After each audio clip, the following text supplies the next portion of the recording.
अगर आपने अभी तक हमारे चैनल को सब्सक्राइब नहीं किया है तो सब्सक्राइब कर लें और अगले वीडियो की नोटिफिकेशन के लिए बाजू में बनी घंटी को भी ज़रूर दबाएं। Hello friends, welcome to our channel लिबा के घरेलू नुस्खे। दोस्तों, आजकल बीमारियां इतनी आम हो गई हैं कि आज हर कोई आपको किसी न किसी बीमारी में घिरा हुआ मिल जाएगा। ऐसे में हर किसी का ये सवाल होता है कि हमेशा स्वस्थ और फिट रहने के लिए क्या किया जाए।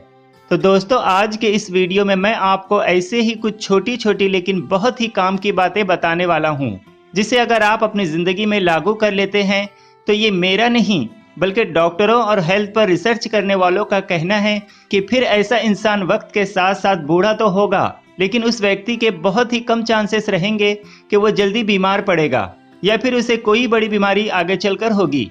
इसके अलावा दोस्तों, इस वीडियो के आखिर में मैं आपको एक ऐसे ही ट्राइब के डाइट के बारे में भी बताऊंगा जिसके बारे में रिसर्च हुई है और ये बात सामने आई है कि जो कोई उस डाइट को अपनाएगा तो वो हार्ट अटैक और कैंसर जैसी खतरनाक बीमारी से हमेशा बचा रहेगा।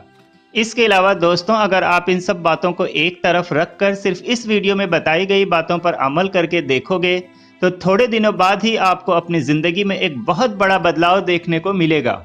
तो दोस्तों, अगर आप पूरी ज़िंदगी स्वस्थ और फिट रहना चाहते हैं तो सबसे पहले आपको अपनी लाइफ स्टाइल को बदलना होगा।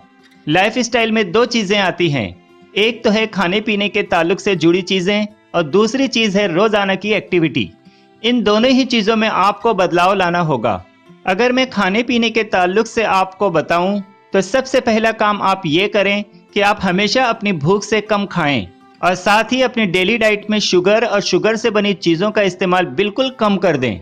अगर आपसे हो सके तो शक्कर को अपनी ज़िंदगी से पूरी तरह से अलविदा ही कह दें तो ज़्यादा अच्छा होगा। अगर शक्कर का इस्तेमाल आपकी आदत बन गई है तो इसकी जगह शहद का इस्तेमाल करें या फिर स्टेविया का भी इस्तेमाल आप कर सकते हैं।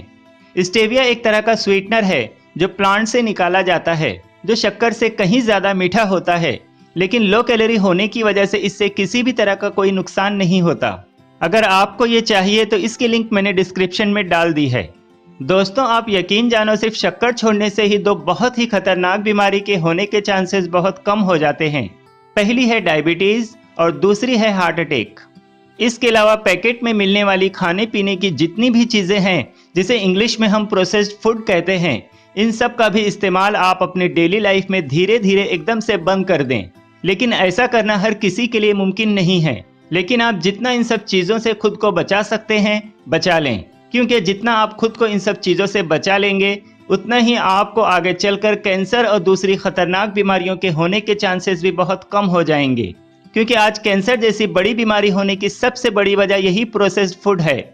इसके अलावा अपनी डेली डाइट में जितना हो सके ऐसी चीज़ों का खाना पीना धीरे धीरे कम कर दें जिनमें स्टार्च होता है, जैसे कि गेहूँ, मैदा, pasta, fast food, bread, biscuit, bakery में मिलने वाली चीज़ें, आलू, चावल और सीरियल वगैरह, क्योंकि यही स्टार्च वाली चीज़ें पेट में जाने के बाद शुगर में कन्वर्ट हो जाती हैं, जो इंसुलिन के लेवल को बढ़ाने की वजह बनती हैं, जिसकी वजह से बाद में हाइपर इंसुलिज्म हो जाता है, जो और दूसरी बीमारी की वजह बनता है, जैसे कि मोटापा, हार्ट अटैक, भूलने की बीमारी, खाना खाने के थोड़ी देर बाद ही फिर से भूख लग जाना, किसी भी काम में फोकस करने में परेशानी होना, थकावट और अक्सर डिप्रेस्ड फील करना वगैरह।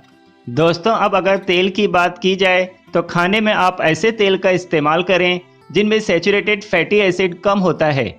शायद आपको पता ना हो, इसलिए मैं यहाँ पर आपको एक बहुत ही काम की बात बताता चलूँ, जिसे जानने के बाद आपको एक अच्छा और हेल्दी तेल चुनने में आसानी हो जाएगी। तो सबसे पहले आप ये जान लें कि हर तेल में 4 तरह के फैटी एसिड्स होते हैं।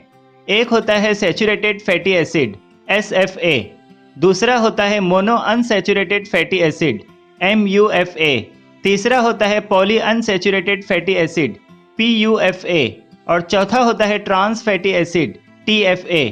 अब हमारे लिए वो तेल सबसे अच्छा होता है जिसमें सैचुरेटेड फैटी एसिड कम हो और मोनो अनसैचुरेटेड फैटी एसिड और पॉली अनसैचुरेटेड फैटी एसिड ज़्यादा हो, क्योंकि सैचुरेटेड फैट और ट्रांस फैट हमारे शरीर को नुकसान पहुंचाते हैं। इनकी वजह से दिल की बीमारी होने की संभावना बढ़ जाती है और साथ ही इसकी वजह से खून में LDL कोलेस्ट्रॉल भी बढ़ जाता है, जो शरीर के लिए नुकसानदायक होता है। तो खाना बनाने के लिए सबसे अच्छा सरसों का तेल होता है, उसके बाद मूंगफली, सूरजमुखी और फिर सोयाबीन। नारियल का तेल कभी भी खाना बनाने के लिए इस्तेमाल ना करें, क्योंकि इसमें सबसे ज़्यादा सैचुरेटेड फैटी एसिड होता है। इसके अलावा पान, बीड़ी, सिगरेट, शराब और दूसरी जितनी भी नशीली चीज़ें हैं, उन सब से अगर आप खुद को बचा कर रखते हो तो आप कैंसर और दिल से जुड़ी हर तरह की बीमारियों से हमेशा बचे रहोगे। दोस्तों, अब अगर आप इन सब बातों पर अमल करने के साथ साथ रोज़ाना सिर्फ 1 घंटा एक्सरसाइज करते हो तो ऐसा करने से आधी बीमारी आपसे वैसे ही दूर हो जाएगी, बनिस्बत उन लोगों के जो एक्सरसाइज नहीं करते। दोस्तों, अब बहुत से लोगों को ये लगेगा कि सब तो मना हो गया, अब खाने के लिए बचा ही क्या। तो मैं उन लोगों को ये बता दूं कि अगर आप पूरी जिंदगी सेहतमंद रहने के साथ साथ बड़ी बीमारियों से बचना चाहते हैं तो इन सब बातों को फॉलो करना ही होगा। लेकिन अगर आप इन सारी बातों पर पूरी तरह से अमल नहीं कर सकते तो उसके लिए, जैसा कि मैंने आपको इस वीडियो के शुरू में ही बताया था, कि मैं आपको एक ऐसे ट्रेडिशनल लोगों की डाइट के बारे में बताऊंगा जिनकी डाइट बहुत ही हेल्दी होती है। तो आप चाहें तो उनकी जैसी डाइट को अपनी डेली लाइफ में इस्तेमाल कर सकते हैं, लेकिन इनकी डाइट में शराब वगैरह का सेवन भी शामिल होता है, जिससे आपको दूर ही रहना है। तो चलिए एक नज़र डालते हैं उनकी डाइट के बारे में। दोस्तों, इस डाइट का नाम है मेडिटेरेनियन डाइट। अगर कोई मेडिटेरेनियन डाइट को फॉलो करे तो ये दिमाग से जुड़ी प्रॉब्लम को सुधारने के साथ ही अल्जाइमर और दिल से जुड़ी हर तरह की समस्याओं में सुधार लाने में बहुत कारगर होती है। इसी के साथ मेडिटेरेनियन डाइट से वजन को एक समान बनाए रखने, मोटापा घटाने और खून में पॉलीफिनाइल की मात्रा में सुधार करने के साथ ही और बहुत सी दूसरी प्रॉब्लम में काफ़ी पॉजिटिव बदलाव देखने को मिला है। मेडिटेरेनियन डाइट में पत्तेदार साग, ताज़े फल, सब्जियां, सेम, बीज, अनाज, नट्स और फलियां शामिल होती हैं, जिनका इस्तेमाल डेली किया जाता है। इसी के साथ इस डाइट में जैतून का तेल सबसे अहम होता है और ये भी रोज़ाना इस्तेमाल होता है। इसके अलावा फिश, सी फूड, मुर्गी, अंडे और मिठाई वगैरह का इस्तेमाल हफ्ते में सिर्फ एक बार ही किया जाता है। इसी तरह मेडिटेरेनियन डाइट में दूध और डेयरी प्रोडक्ट का इस्तेमाल कम किया जाता है।